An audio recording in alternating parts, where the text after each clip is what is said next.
Global Typhoon, Chairman TV. Weather update. Helping homeless people. Please subscribe.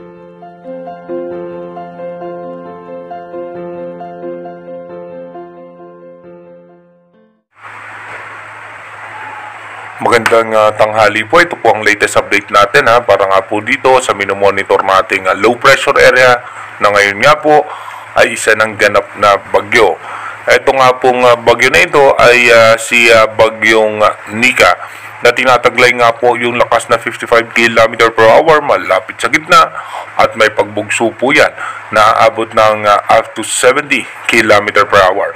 Ito po ay posibleng magkaroon ng landfall scenario sa may parte nga po ng mag-e-enter po muna yan sa may parte ng Aurora, then Isabela at aangat ng bahagya yan at ang posible pa rin po niya na exit point ay ang parte ng Ilocos region, possible Ilocos Sur or dito nga po sa Ilocos Norte. Yun pa rin po yung pinaka-latest update ng European Center. Meanwhile, habang si dating bagyong Marce ay patuloy na nga pong lumalayo sa ating bansa at meron tayong low pressure area sa labas pa ng ating Philippine Area of Responsibility na ayon nga po sa ating advanced weather forecast ng European Center. Ito nga po ay posible maging si bagyong Ophel kung hindi nga po magbabago yung kanyang senaryo.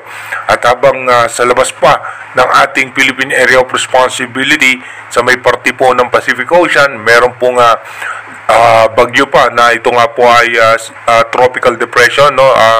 Ang pangalan nga po nito na nakalagay pa sa ating European Center is 25 at ito naman po bago yan dumating, no, sa Philippine Area of Responsibility. Ito po ay magda-downgrade bilang isang low pressure area at posibleng malusaw o posibleng umangat, no, posibleng hindi po yan pumasok sa ating bansa. At kung makikita naman natin sa ating satellite image, no, 4 na sama ng panahon po yan na magkakasunod na posibleng pinaka-mas accurate na posibleng banta sa ating bansa itong dalawang ito, no, itong si bagyong Nika at si posibleng bagyong Ophel. At nakataas nga pong storm wind signal number 1, tinaas po yan ng Bagong Pag-asa DOST kanina lamang sa may parte ng Catanduanes, signal number 1 po dyan. At iba yung pag-iingat na nga po at paghahanda para sa ating mga kababayan dahil nga po posible nga po umabot hanggang severe tropical storm itong si bagyong Nika. At ito nga po pag nasa severe tropical storm, posible pa rin po yung mapaminsala nga po itong bagyo na ito.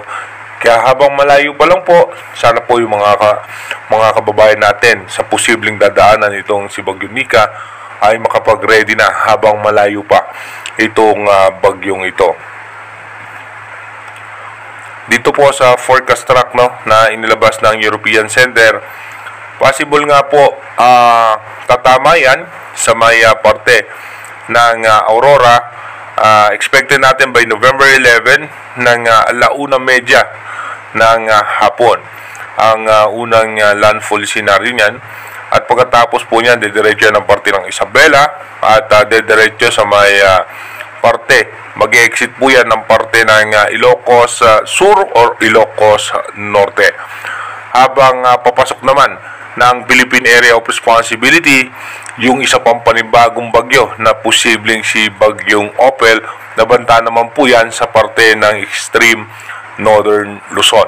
Kung mapapansin natin, malakas ang bugso ng hangin na nanggagaling sa China, kaya si bagyong Nika ay dumiretso nung mas bumaba.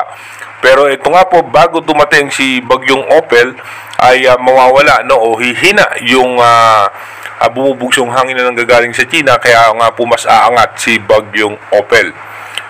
So possible nga po si bagyong Ophel ay umabot din to ng severe tropical storm at hindi natin inaalis yung posibilidad na umabot po siya ng typhoon category.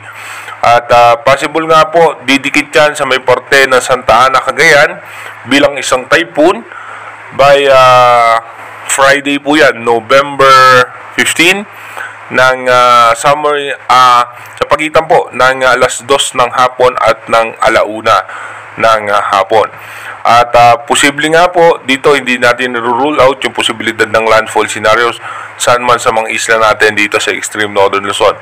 Kaya iba yung pag-iingat nga po sa ating mga kababayan din na nasa parte ng extreme northern Luzon dahil nga mapaminsala itong si posibleng bagyong Opel. Pero again inuulit natin, since malayo pa nga po ito at ito pang si bagyong Nika ay malaki pa rin po ang tsansa na magbago po lahat yan. Posible pong umangat pa, posible naman pong bumaba. Dumedepende po yan sa paglakas ng high pressure area na umiiral nga po sa parte ng China. Ito naman yung forecast track na inilabas ng Bagong Pag-asa DUST, no? Halos hindi naman nagkakalayo yung kanilang forecast track ng European Center. Mas mababa lamang yung sa parte ng Bagong Pag-asa DUST, no? Dito nga po yan sa parte ng Central Luzon, then ang exit point yan, possible yan dito sa may La Union or mas mababa pa, no? Kaya maghanda na rin po yung ating mga kababayan dahil kung mapapansin nyo yung kanyang cone of uncertainty ay dyan po maglalaro yung pinakasentro ng isang bagyo. Dito po sa ating advanced weather forecast, dito po by November 10 ng alas 2 ng hapon, posible nga po mag-intensify na yan si bagyong Nika, no? Posibleng umabot niya sa tropical storm category.